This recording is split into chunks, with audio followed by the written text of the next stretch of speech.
Hello everyone, দেখো পয়লা মে কিন্তু আমরা বাড়ির সবাই মিলে বেরিয়ে পড়েছি সোনারপুর রাজপুর যাওয়ার উদ্দেশ্যে। আর আমরা প্রত্যেকেই যাচ্ছি, শুধু রানা আর বাবা বাদ দিয়ে। তো আমরা টোটো করে স্টেশনে চলে এসেছি, এখন ট্রেনের জন্য অপেক্ষা করছি।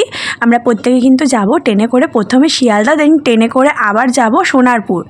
তো ওয়েট করতে করতে চলে আসলো আমাদের ট্রেনে উঠে পড়েছি আর চলে এসেছি শিয়ালদা। দেন শিয়ালদা থেকে আবার ট্রেন চেঞ্জ করে সোনারপুর যাওয়ার জন্য আবার ট্রেনে উঠে গেছি। উঠে মামামের সাথে একটু ভিডিও করে নিচ্ছি।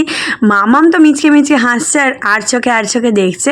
তো যাচ্ছিলাম আমরা একটা উপনয়ন বাড়িতে, মানে কাকিমার দাদার ছেলের উপনয়নে। তো আমি দিচ্ছিলাম এই গেঞ্জিটা, মামাম গেঞ্জিটা নিয়ে চটকি মটকি কি করে দিচ্ছে, কাগজ পাগজ সব সরিয়ে দিচ্ছে, আবার গুছিয়ে দিতে হবে, যাই হোক। আর মা দিচ্ছে এই সুন্দর ঘড়িটার অলরেডি 1 বছরের ওয়ারেন্টি দিয়ে দিয়েছে। তো কোনোরকম অসুবিধা হলে ঘড়িটা বলেছে চেঞ্জ করে দেবে। তো ওই ঘড়িটার বাক্স হয় না, তা ওখান থেকে একটা বাক্স দিয়ে দিয়েছে, যেহেতু আমাদের পাড়ারই একটা দোকান থেকে নেওয়া। তো চলে এসেছি আমরা উপনয়ন বাড়িতে। আর দেখো কাকিমা আমাদের নিতে চলে এসছে। আর এই যে বাবুটাকে দেখছো ন্যাড়া হওয়া অবস্থায়, এই বাবুটারই উপনয়ন। তো সবাই দেখি কত খুশি হয়েছে আমরা এসছি বলে। তো এই যে কাকিমার মা আমাদের রিসিভ করতে আসলো, দেখতে পাচ্ছ। আর এই যে বাবুটার, এই যে আমার কাকিমা, আর এই যে বাবুটার ঠাম্মা, আর এই যে মিষ্টি, কত মিষ্টি দেখো, এই বাবুটার দিদি হয়, মানে কাকিমার, এই যে কাকিমার মেয়ে দিদি। আর এই বাবুটারই উপনয়ন। আর সবাই কত খুশি, সবাই সুন্দর লাগছে, এই বাবুটার মা। তো আসার সাথে সাথে দেখো আমাদের চা দিল, কোল্ড ড্রিঙ্কস দিল, মিষ্টি দিল, লুচি দিল, তরকারি। আমরা সব খেয়ে নিলাম, পেট ভরে গেছে। তো যেহেতু মিনি ব্লগ বন্ধুরা, তোমাদের একটাই কথা বলবো, তোমরা যে যেখান থেকেই দেখে থাকো না কেন, ইউটিউব থেকে দেখলে সাবস্ক্রাইব করতে ভুলো না, ফেসবুক থেকে দেখলে ফলো করতে ভুলো না, আর ইনস্টাগ্রাম আইডির নাম রিয়া রায়চৌধুরী, প্লিজ মনে করে ফলো করে দিও। আর এই যে ডগিটা দেখছো, এটা কাকিমাদের 6 ফুটের উপরে হাইট। তোমাদের এর আগেও আমি দেখিয়েছি, যারা আমার ব্লগ দেখেছো আগের দেখতে, তারা অবশ্যই জানো যে কি ভয়ঙ্কর ডগিটা।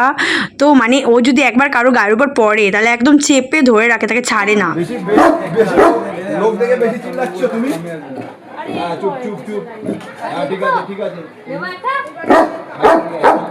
তারপরে আমরা কাকিমাদের ওপরে গিয়ে একটু রেস্ট করলাম, মানে অনেকক্ষণই রেস্ট করেছি। তারপরে আমরা 3 নম্বর না 4 নম্বর ব্যাচে খেতে বসেছিলাম, কারণ পেট ভর্তি ছিল। কারণ 3টে লুচি গেছি, 3টে লুচি মানে আমার কাছে এখন অনেক দিন। দুপুরে খাওয়া দাওয়া করার পরেও কিন্তু কাকিমার ঘরে গিয়ে আবার রেস্ট করে চায়ের সময় কাকিমার মামা চা করে দিয়েছিল, সেটার কোনো ক্লিপ ছিল না। তো আমরা খেতে বসে গেছি।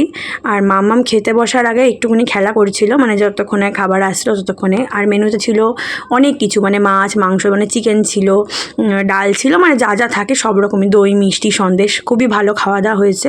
তো এই যে দেখতে পাচ্ছ শুক্তো আর ভাত পড়ে গেছে। এই যে ভাতটা, এটা তাই আমি খেতে পারিনি। একটা কথা তোমাদেরকে বলবো, যে যত কম খাবে তত বেশি মোটা হবে। মানে আমি খাই না, তারপরে আমি মোটা, মানে ওইটুকুনি ভাত তাই খাইনি। আর ভাইদাও কি সুন্দর একটা ফুল মানে আমাদের দেখাচ্ছিল, কি সুন্দর ফুলটা, তাই না বলো? তো বন্ধুরা, ভিডিওটা ভালো লাগলো অবশ্যই লাইক কমেন্ট শেয়ার করে জানাতে ভুলো না। তোমরা ভালো থেকো, সুস্থ থেকো, টাটা বাই।